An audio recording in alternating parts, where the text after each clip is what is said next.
Hi learners.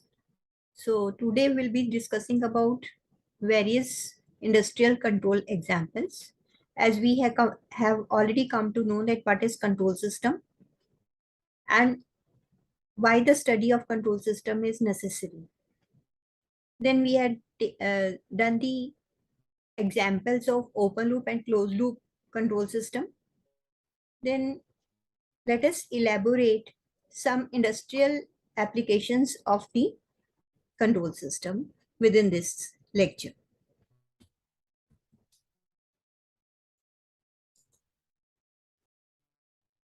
So if we talk about the industrial control, then control system has applications in the field of production system, like in cement plants, sugar mills, a number of applications.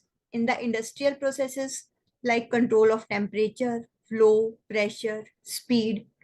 Then mechatronics in the field of robotic arms, computer numeric controls. Then control system is present in the case of the air conditioner for the control of temperature, humidity, televisions, refrigerators, washing machines, camera, rice cookers, etc. Then control is present in power generation and transmission system. Control system is being used in all the medical equipments. Then transportation systems like car, trains, aircraft, etc. We are having the control system. So first of all, we'll be talking about the temperature control system that is used in a number of the industrial application, and it is also used in the refrigerator. It is also used in the air conditioner. So what is the basic block diagram of the temperature control system? It is being shown in this diagram that we are having this is the potentiometer. It's having its arm fixed at this value at this particular point. Then we are having a heater that is heating. This is the heater. The temperature of this heater is measured with the help of a transducer. So measurement is taking place, and according to the measurement, we are giving the input to the differential amplifier. Differential amplifier will measure the difference between the reference point and the actual temperature, means reference temperature and the actual temperature. It will amplify that difference and it will give the input to the controller.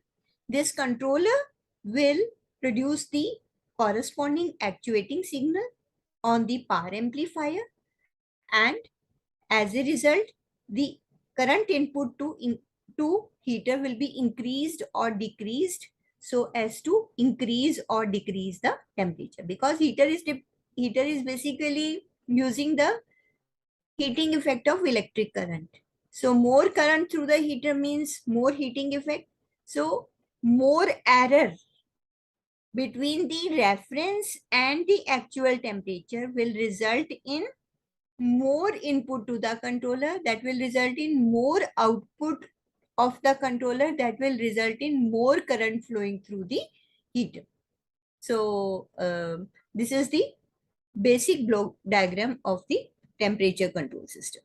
And if we look at the use of this temperature control system within the industry, so this is the electric furnace, then it is the thermocouple, that is a transducer used for making the measurement, and depending upon the reading of the thermocouple, there will be corresponding control action taken by this block, and input will be changed accordingly, that will be given to the furnace. The same block diagram that we have discussed earlier. Then we can have the antenna position control system, that is the another application. So here you are looking at the radar that is having the antenna that is used for capturing the position of an object in the sky. So here we are having a potentiometer, that is means where you have to point out the antenna. So that is the desired azimuth angle input. Then it will be just taking the azimuth angle output will be taken from here whenever the radar, this is this and this is the actual position of this radar. Corresponding to that, the azimuth angle output will be changed. The difference between the desired azimuth angle and actual azimuth angle will be amplified with the help of this differential amplifier and power amplifier, and the difference between the desired position, antenna position, and the actual antenna position will be given as input to this motor. This motor will be making these all parts to change their position, and as a result the antenna will also change its position. This process will continue till the desired azimuth angle is achieved. Means the antenna is at the desired position. That's what we had said, that within control system we are trying to make certain quantity of interest to vary in accordance with the desired manner. So here, what is the quantity of interest? This is the position of the antenna. In case the position of the antenna is different from the desired one, that comes out in the form of the difference between the desired azimuth angle and the actual azimuth angle.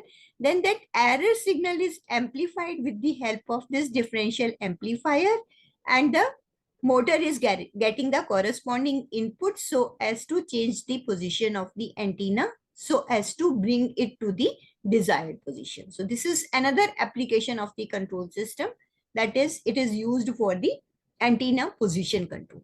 Then you are having the pulp concentration control. It is used in the food industry. Here you are having the pulp. This is the mixer. Then you, in order to make up the pulp, you are adding the water to it. You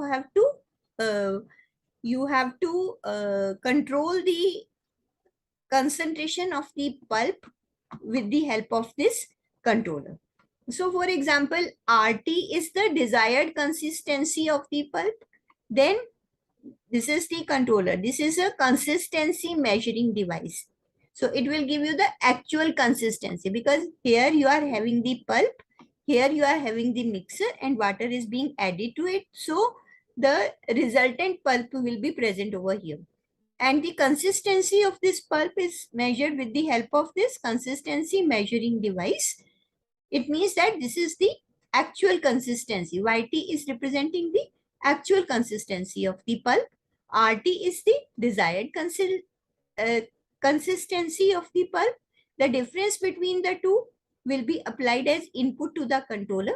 That will produce the output UT. That means the actuating input to the control valve. This control, depending upon the input controller is receiving, it will produce the actuating input, and depending upon that actuating input, the valve opening that is present over here, it will become more or less. So depending upon that, the water coming through this path, it will become more or less. So this process will continue till the desired consistency of the pulp is achieved. So pulp concentration control is another application. Then you are having the pitch angle control. This is used in the case of the aeroplane, or in the case of the wind turbines. So again, the thing is that what is the pitch angle? So here you can very well see that this is the actual angle. This is the elevator. Then you are having the this one position of the blade. Then this is the actual angle, and this actual angle is being measured. This is measured, and the desired angle, corresponding to the desired angle, you are getting the signal from here. The difference between the two is the error that is amplified by the controller to produce the control signal, so as to make up this pitch angle, that is the actual angle, as equal to the desired angle. Means wherever we are having the difference between the actual quantity and the desired quantity, will be using a controller to make up the actual quantity as equal to the desired quantity. So here the desired quantity is the desired pitch angle. So this is the desired pitch angle. Here we are getting the actual pitch angle.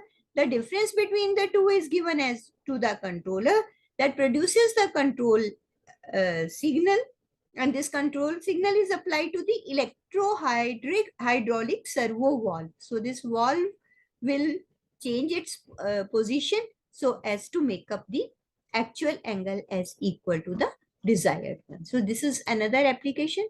This is the block diagram of the pitch angle control. Here we are getting the desired angle. Here we are having the actual angle. Actual angle is measured with the help of the output angular sensor.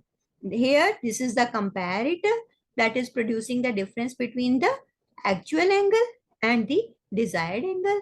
And this error will be given as input to the controller that will produce the control signal. This control signal is applied to the servo valve. So it will change the opening of the valve, this control signal.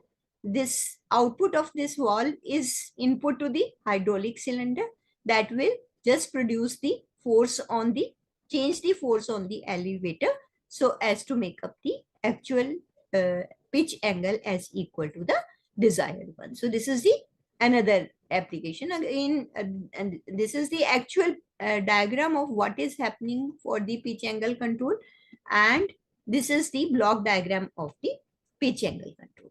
Then you can have a CNC position and velocity control. So these are the computer based machine. Here you are having a computer program, and here you are having a digital controller. Computer program is giving the input to the digital controller. Then you can very well see over here CNC position and velocity control. This is basically a machine table. Then you are having a this one is the here you are taking the its machine table movement is represented in this direction, and position feedback, it is being, this is the shaft encoder. Then this is the tacho generator. Tacho generator is used for the velocity measurement. Then you are having the position feedback is taken from here, from this particular link. So you are controlling the position as well as velocity. So you can very well see that these are the two feedback link. Here you are having the position feedback, and here you are having the velocity feedback. So corresponding to the different, computer is giving the reference input to the digital controller, difference between the actual position and the desired position.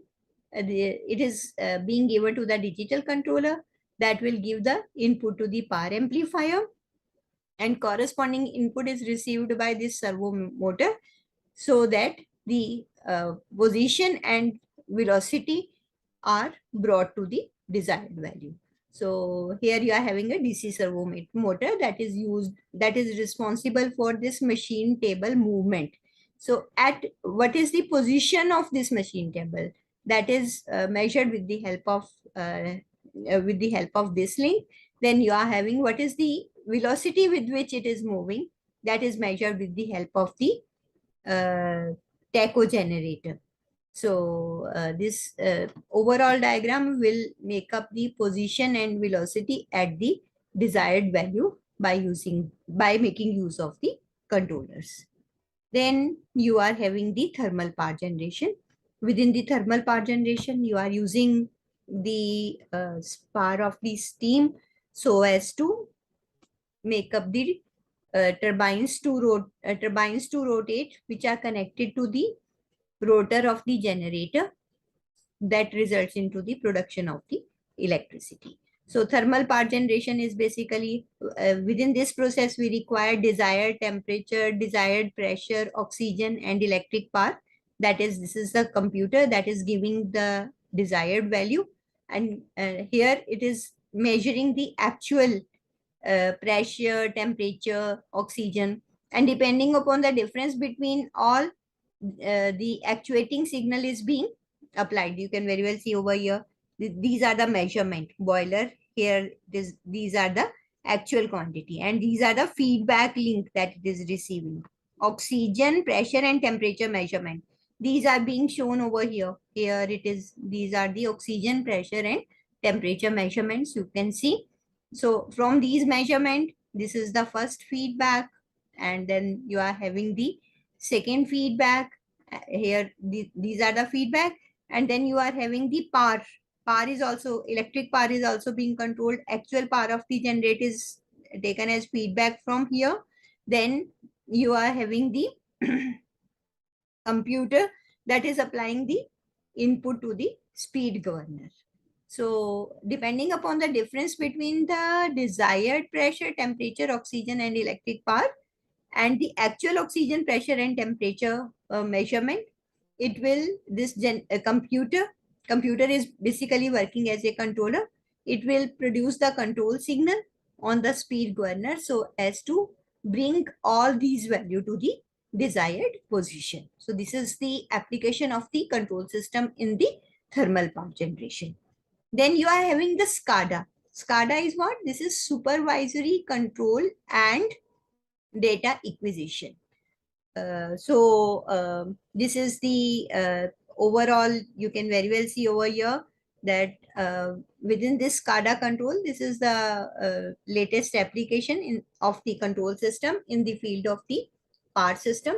So here we are having a web server. You can very well see within this overall control, you can see web server, you can see SCADA stations, you can see real-time DBs, then flow measurement is there, temperature measurement is there, pressure measurement is there, and depending upon the difference between the actual and the desired quantity, you are having the actuators so as to make up the actual quantities as equal to the desired ones within a power system application.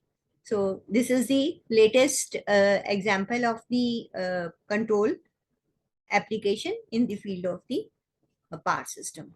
If we just think about the application of control, there are so many applications of control. We have just discussed a few in the field of power system, in the field of industry, in day-to-day life. But if we look at the applications of the control, those are infinite because control is everywhere. So within this particular module, we'll be studying about the various aspects of the control system in the coming lectures. Thank you so much.